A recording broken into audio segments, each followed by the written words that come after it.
बुझती नहीं प्यास, क्यों मेरे मन की छलियां डगर है ये दीवानेपन की। बुझती नहीं प्यास, क्यों मेरे मन की।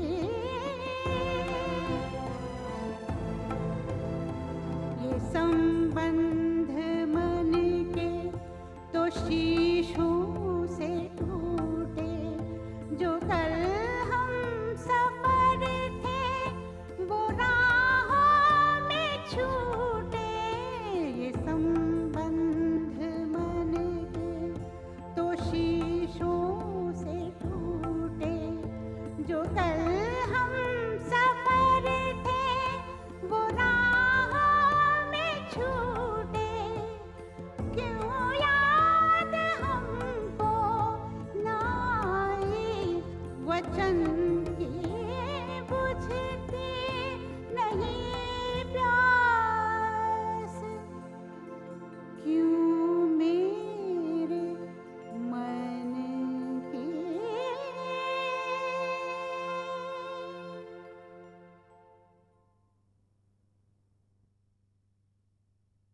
मम्मी बचाओ बचाओ, जल्दी बचाओ।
यार ये आजा, इसको ले ले बच्चे।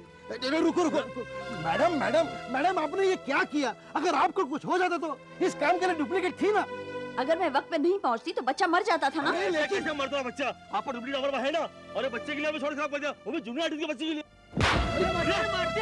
रुक रुक रुक रुक, एक तो टाइम खराब हो रहा है, ऊपर जैसी हो रही है, और आप लफड़ा करेगा। ये क्या कह रहे हैं आप?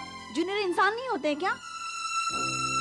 उनके बच्चे बच्चे नहीं होते? कैसी बातें करते हैं आप? अरे होते हैं, लेकिन इसका मतलब थोड़ी कि छोड़ खराब कर दिया। मैडम आप जाइए, मैडम आप जाइए। अरे अरे हाँ भाई रुक, मैडम आप जाइए।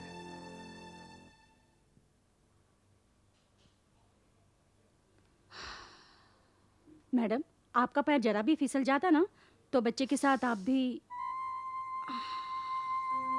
क्या हो गया था उस वक्त आपको मैडम? कुछ नहीं। जूनियर का ही तो बच्चा था। बच्चा किसी का भी हो, अगर उसे जरा सी भी खरोंच आ जाती तो मैं अपने आप को कभी माफ नहीं कर पाती। मैडम आप बच्चे से बहुत प्यार करती है ना? मैडम पैकअप हो गया। क्या और 2 सीन्स थे ना? नहीं, अचानक तेज बारिश शुरू हो गई है जो रुकने वाली नहीं लगती, इसलिए सर ने पैकअप बोल दिया।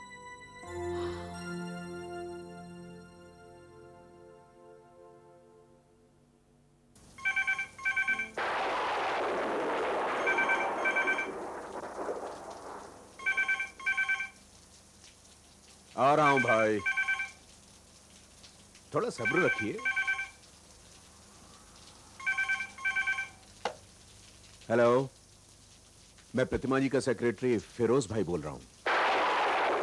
हुजूर अनवर बंदा परवर, कैसे की हमारी तरफ इनायत की नजर? कहिए कैसे मिजाज है आपके? प्रतिमा जी बहुत तारीफ करती हैं आपकी।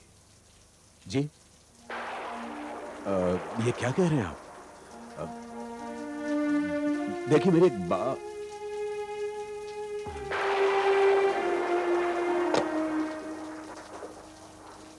एक और फिल्म गई हाथ से।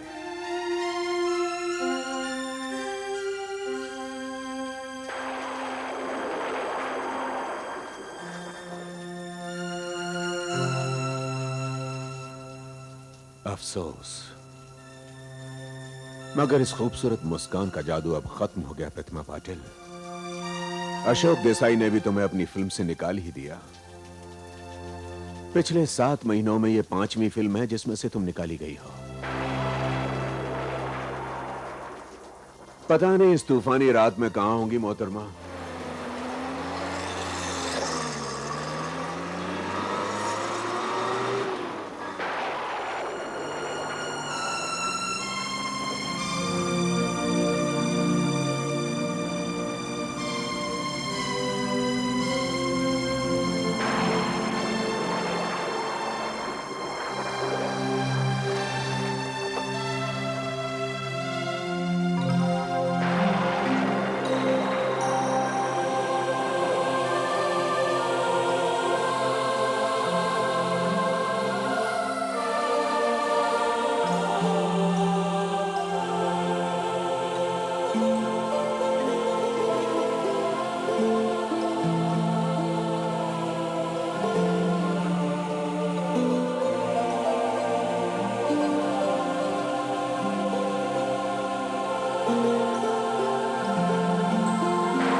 चलो ड्राइवर।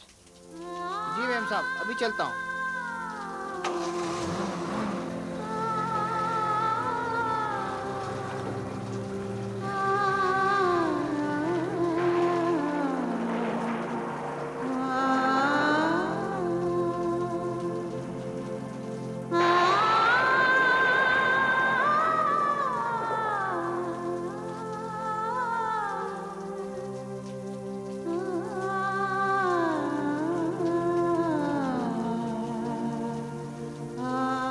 प्रतिमा, अब तुम्हें क्या चाहिए? जो कुछ तुम्हें चाहिए था वो तुम्हें मिल गया। शोहरत, दौलत, फैंस। जय, ऐसी बातें मत करो प्लीज। मैं बहुत अकेली हो गई हूँ। मुझे कुछ नहीं चाहिए। याद है जब मैं तुमसे ये कहा करता था कि मुझे कुछ नहीं चाहिए, सिर्फ एक बीवी चाहिए जो मुझे और मेरे घर का ख्याल रख सके, जो सिर्फ मुझसे प्यार करे। जब मैं भी वही बनना चाहती थी। मैं सिर्फ एक अच्छी पत्नी बनना चाहती थी। मैं कभी नहीं चाहती थी कि मैं स्टार बनूं, सुपरस्टार बनूं। नहीं प्रतिमा, नहीं। अगर तुम नहीं चाहती तो कुछ नहीं होता। तुम्हारे हाथ में सब कुछ था। Jay, please try to understand me. हर बार मुझे तुम्हें समझना पड़ा है, हर बार। तुम अपनी जिंदगी जीती गई और मैं जय, मैं बहुत थक गई हूँ। मैं सुपरस्टार प्रतिमा पाटिल थक चुकी है। नहीं प्रतिमा, ये यहाँ नहीं चलेगा। इस थकान को मिटाने के लिए तुम्हें बाहर बहुत सारे कंधे मिलेंगे। जय, shut up! You shut up! प्रतिमा, मैंने अपने माँ बाप को तुम्हारे लिए छोड़ दिया। तुम्हारी नजरों में मेरी प्यार की कोई कीमत थी? नहीं। जब मुझे और फिल्मों के बीच चुनने का सवाल आया तो तुमने इस मामूली से आदमी को यूं छोड़ दिया, यूं। तुमने मुझे समझ क्या रखा है? एक खिलौना जिससे तुम खिलवाड़ कर सकती हो? जय, नहीं प्रतिमा, नहीं। एक शब्द नहीं सुनूंगा मैं तुम्हारा। इस घर के दरवाजे तुम्हारे लिए हमेशा के लिए बंद है।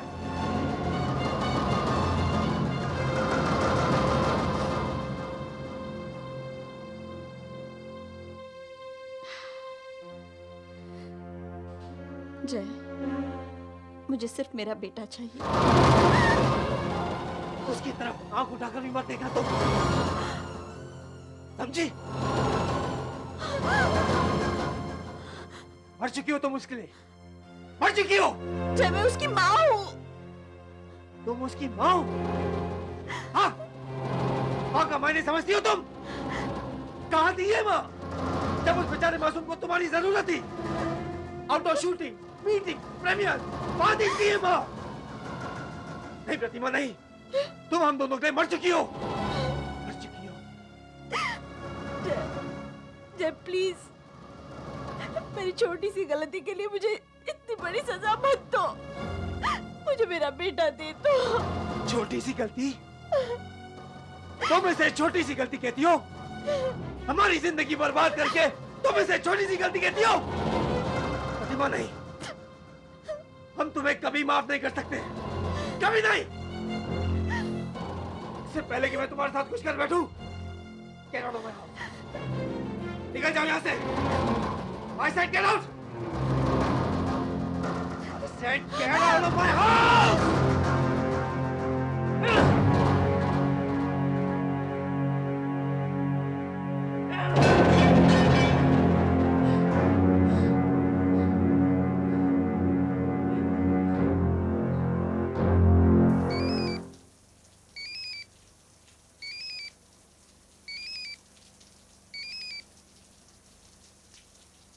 हेलो। मैडम, कहाँ तक गई आप? आपसे कुछ जरूरी बात करनी थी। कब आ रही हैं आप? Hello hello. हेलो। हाँ, मैं सुन रही हूँ।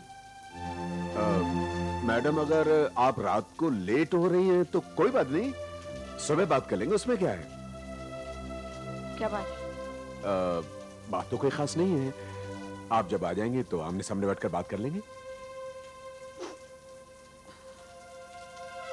ठीक है, वेट कीजिए, मैं आ रही हूँ। जी।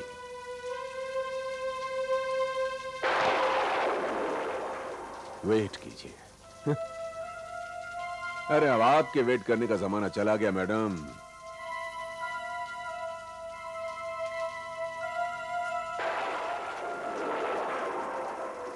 ढलता हुआ सूरज हो गई हो तुम प्रतिमा पाटिल, वो ढलता हुआ सूरज जिसकी तरफ कोई देखना भी पसंद नहीं करता। तुम ही भूल गई हो कि चमक दमक की इस दुनिया में उगते हुए सूरज को ही लोग सलाम करते हैं। देखते देखते कब ये चमकते हुए सितारे गुमनामी के अंधेरे में गुम हो जाते हैं, पता भी नहीं चलता।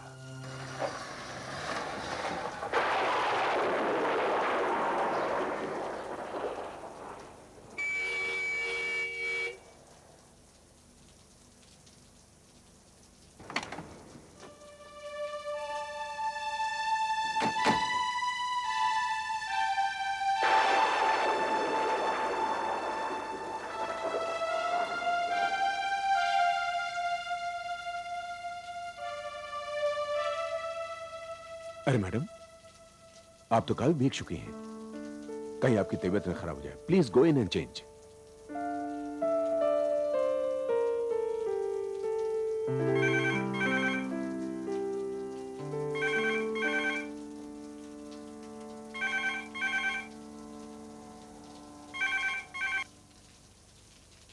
हेलो पवन जी।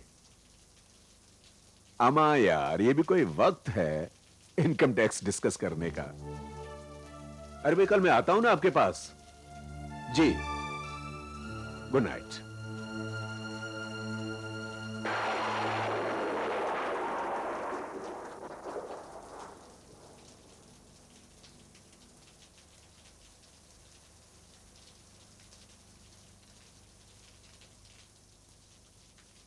मैडम, आपके लिए क्या बनाऊं?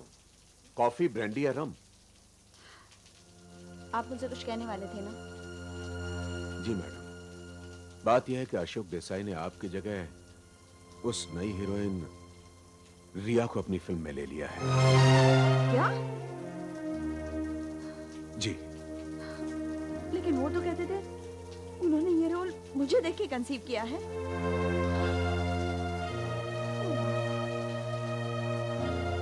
मेरे कहने पर अभिषेक राज को उन्होंने हीरो लिया था। उस फिल्म की हर बात मुझे लेकर डिस्कस हुई थी, फिर अचानक क्या हुआ? अब मैं आपको क्या बताऊं मैडम, आप तो जानती हैं कि इस इंडस्ट्री में अफवाहें किस तरह से फैलती हैं, लेकिन मैं उन पर विश्वास नहीं करता, और मैं ये भी नहीं मानता कि आपका और अभिषेक राज का कुछ। फिरोज भाई, कम स्ट्रेट।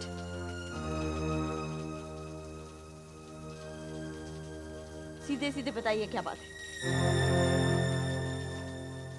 मैडम, मैंने तो यहां तक सुना है कि इस नई लड़की को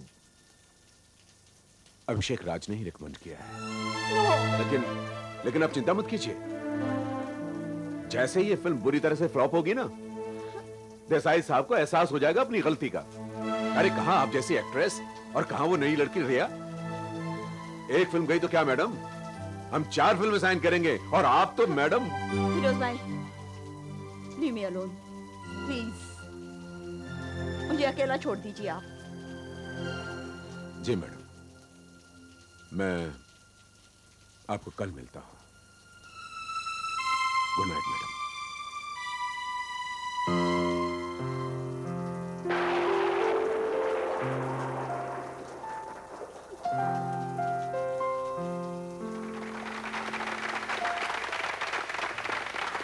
इस बार का बेस्ट एक्ट्रेस का फिल्म फेयर अवार्ड भी जाता है प्रतिमा पाटिल को।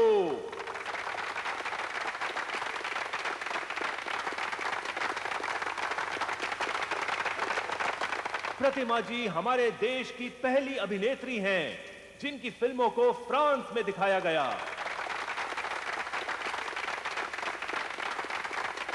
पद्मश्री, फिल्म फेयर और ना जाने कौन कौन से अवार्ड जीते हैं उन्होंने।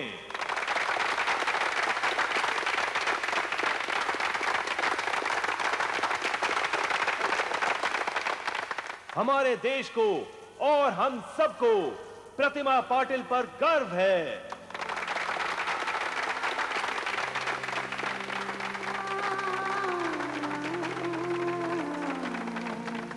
ये किरदार निभाती नहीं है बल्कि उसे जीती हैं। उनकी फिल्में उनकी जीवंत अदाकारी की जीती जागती मिसाल हैं।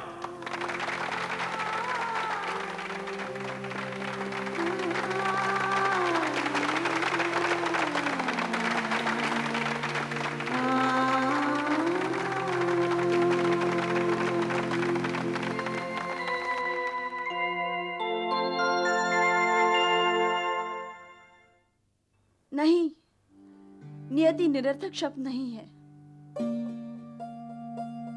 उस क्षण मेरे लहू में भवंडर की तरह गूंजती वो पगलाई हवा झूठ नहीं थी।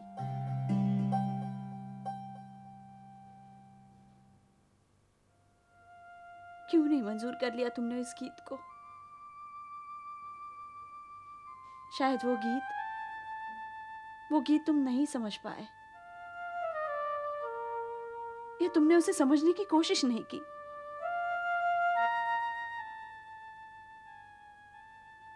भूल गए तुम वो पंक्तियां जो धधकाकर मौन हो चुकी थी। सच बताओ श्रीधर, मौन का सौंदर्य तुमने कभी समझा है? गीतों को भी मौन होना पड़ता है। मैं अंतरालों में भ्रमण करना चाहती हूं, तुम्हारे शब्दों के पंख बनाकर। श्रीधर, पर तुम्हारे शब्द ऊंचाइयों को अछूता छोड़ देते हैं और तभी एक अनचाही बेचैनी मुझे घेर लेती है। उन शब्दों का पसीना जब मेरे माथे पर छरछराता है तब कांप उठती हूं मैं। सच, बहुत मुश्किल हो जाता है खोखले शब्दों के सामने खड़े रहकर अपने वजूद को तलाशना। वेल डन प्रतिमा। बस इमोशन से तुम अब कह सकता हूँ 1 पैसा दूर हो, but you will get it, I am sure. Okay, next scene please. Thank you. अरे मृत्युंजय सक्सेना जी, आप कब आए? जब आपकी हीरोइन अंतराल में भ्रमण कर रही थी। अच्छा, डायलॉग बोल रहे हो? तो सीन देखा गया? मजबूरी थी यार, देखना पड़ा। तो मजबूरी में जो सीन देखा वो आपको कैसा लगा? टोटल बाउंसर, सब ऊपर से निकल गया। कैच करने की बहुत कोशिश की यार, पर तुम छोड़ो यार, रेत और सीमेंट में गड़े हुए हो, आर्किटेक्ट हो तुम कला के बारे में क्या जानोगे यार? बाबू मोशाय, तुम्हारी कला तुम्हें ही मुबारक हो। पता है ना 11 महीने पूरे हो गए हैं, कमरा खाली करना है।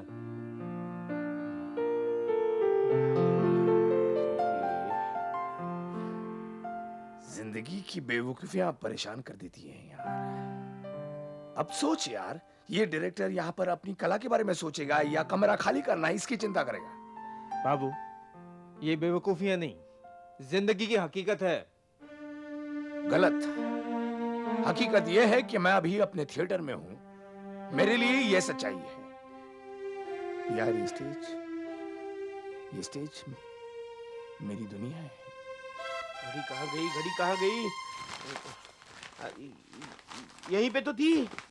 गोपी, थर्ड सीन की प्रॉपर्टीज अभी तक तैयार नहीं है। हाँ मलाइका, 5 मिनट बस, ये घड़ी कहीं दिखाई नहीं दे रही है। मैं लाता हूँ। Damn it, एक और परेशानी, कुछ मिल ही नहीं रहा। ये अरे काम करने देना यार। अरे जड़े, मेरा पर्स कहाँ है? तेरी एंट्री 4th सीन में है, तू अभी से मेरा दिमाग मत खा, समझी ना? तेरे पास दिमाग है जो मैं खाऊंगी? चल भाग। अरे तुम लोग क्या खा रहे हो? वेफर्स खा रहे हो? ये बाबू मोशा है ना, उसे खुद को भूख नहीं लगती है ना, तो उसे लगता है किसी को भी भूख नहीं लगती। सुबह से कुछ नहीं दिया, इतनी रिहर्सल्स कराई, एक सैंडविच तो दे देता। अरे प्रतिमा, यहाँ क्यों बड़बड़ करिए? जा निलॉय को बोल। हाँ बोल ना। नहीं बाबा, वो गुस्सा हो जाता है। अच्छा तुम लड़कियां नहीं बोल सकती तो मैं बोलता हूँ। देखो निलॉय था, ये तो लड़की है। गोपी क्या हुआ? हाँ अभी तक प्रॉपर्टीज रेडी नहीं, 3 बजे हैं। हाँ ला रहा हूँ, अभी ला रहा हूँ। 3 बज रहे हैं? मुझे तो टीवी स्टेशन पहुंचना था। Oh my god. Bye bye bye bye bye bye. अरे घड़ी निलॉय, बताना यार कितना टाइम लगेगा? बस 1 घंटा लगेगा। 1 घंटा? मुझे लगता है मुझे शिफ्टिंग अकेले ही करना पड़ेगा। मैं निकल रहा हूं। अरे कहाँ जा रहा है तू? अकेला शिफ्टिंग करेगा? रुकना जरा, 1 घंटा बस। बाबू, तुझे याद है 5 साल पहले जब हम दोनों ने दिल्ली में एक साथ एक कमरे में रहना शुरू किया था? हाँ याद है। हाँ बोल। तो तब से लेकर अब तक 5 साल गुजर गए। हम दिल्ली से बॉम्बे आ गए, दुनिया इधर से उधर हो गई, मगर तू उधर का उधर ही रहा। तेरा 1 घंटा मतलब पूरे 3 घंटे। क्यों? अरे नहीं यार, 1 घंटा मतलब 1 घंटा। अभी सिर्फ 2 सीन है, वो खत्म हो जाएंगे, फिर निकलते ना यार। नीला, मैं चलती हूँ, ड्यूटी पर जाना है। कल 6 बजे ना? बिल्कुल, बहुत बढ़िया किया तुमने। Thank now you. I am happy.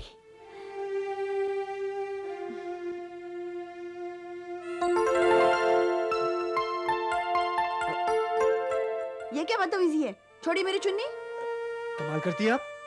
Niloy, Niloy, ये कौन है? रिहर्सल पे क्यों आए हैं? देखो मेरी चुन्नी पकड़ के बैठे। मैंने आपकी चुन्नी कहाँ पकड़ी है? क्या हुआ? ये समझते कि मैंने उनकी चुन्नी पकड़ ली। अटकी होगी Pratima. Anyway, he is my friend. Mrityunjay Saxena architect है, और ये हीरोइन प्रतिमा। निलायदा, जरा इधर आना प्लीज। मुझे जाना पड़ेगा, मैं नहीं जाऊंगा तो काम नहीं होगा। आपका पता नहीं, पर मुझे आपसे मिलकर बहुत खुशी हुई।